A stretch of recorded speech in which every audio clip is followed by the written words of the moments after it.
Okay, let's jump right in. Picture this, a big farmer. A really big farmer. And he has a huge, valuable garden. Now, this farmer, he needs some help protecting it. But, not official help. He needs plausible deniability. So what does he do? Well, he hires some monkeys. They're strong, they're sneaky, and they're perfect for handling the jobs the farmer can't or won't do himself. So you're probably wondering, who is this farmer and who are these monkeys? Well, the farmer, that's the Chinese state. And the monkeys, they're the Triads. Now, when we say triads, don't just picture one single gang. We're talking about a huge, sprawling network of secret societies. They have these deep, historical roots, really complex rituals, and their reach, well, it extends all across the globe. Seriously, they are one of the most powerful and influential criminal organizations on the planet. And their history? It's absolutely wild.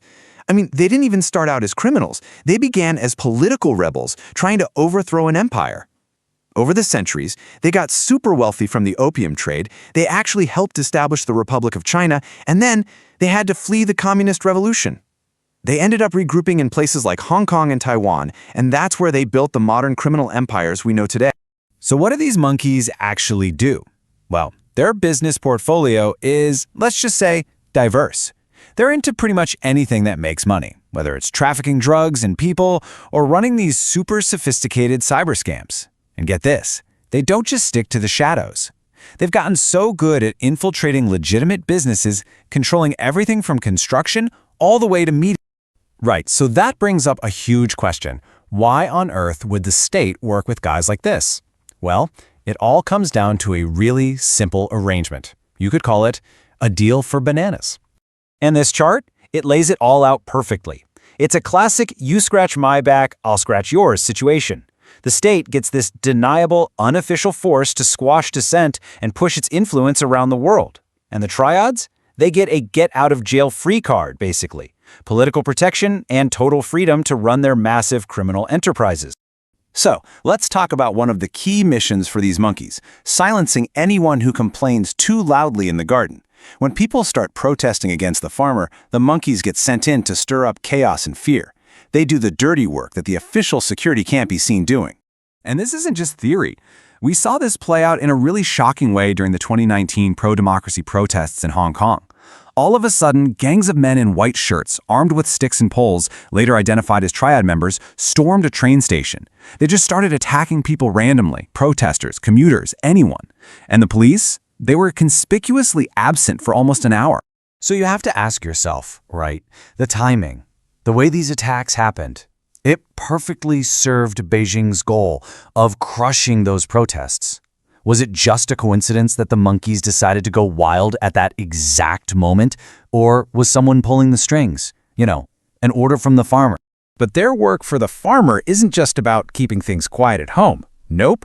The monkeys are also sent out to help the garden expand its influence all over the world. They set up new operations wherever they can, helping the farmer get a foothold in all sorts of new places. And they have a pretty clear playbook for how they do this. First, they slide into Chinese communities all over the globe. Then, they start taking over the local rackets, offering protection. After that, they team up with local big shots, politicians, officials, even intelligence agencies.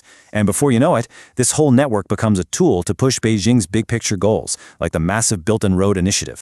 I mean, look at Cambodia. A super notorious triad boss, a guy they call Broken Tooth Khoi, was openly calling himself a promoter for the Belt and Road Project. At the exact same time, he was building these gigantic, lawless compounds that became hubs for cyber scams and human trafficking. We're talking about attracting over 100,000 criminals to one country. So yeah, their reach is absolutely global, and they're smart about it. They adapt their business to each region. So in North America, they're big into money laundering and the fentanyl trade. In Southeast Asia, it's all about those huge cyber scam operations. And over in Europe, they're running counterfeiting rings and controlling logistics for illegal goods. So, the farmer's got his army of monkeys, and they're useful, no doubt about it. Very useful. But you have to remember, monkeys are still wild animals. What do the monkeys want? They want bananas. Lots and lots of bananas. So what happens if another farmer comes along and offers more bananas? Their loyalty isn't really to the farmer. it's to the payoff. As one member basically said, hey, you offer me money, I'll follow you. But if not, I'll follow another gang. And that's the real kicker here. The farmer's powerful tool could one day become his rival.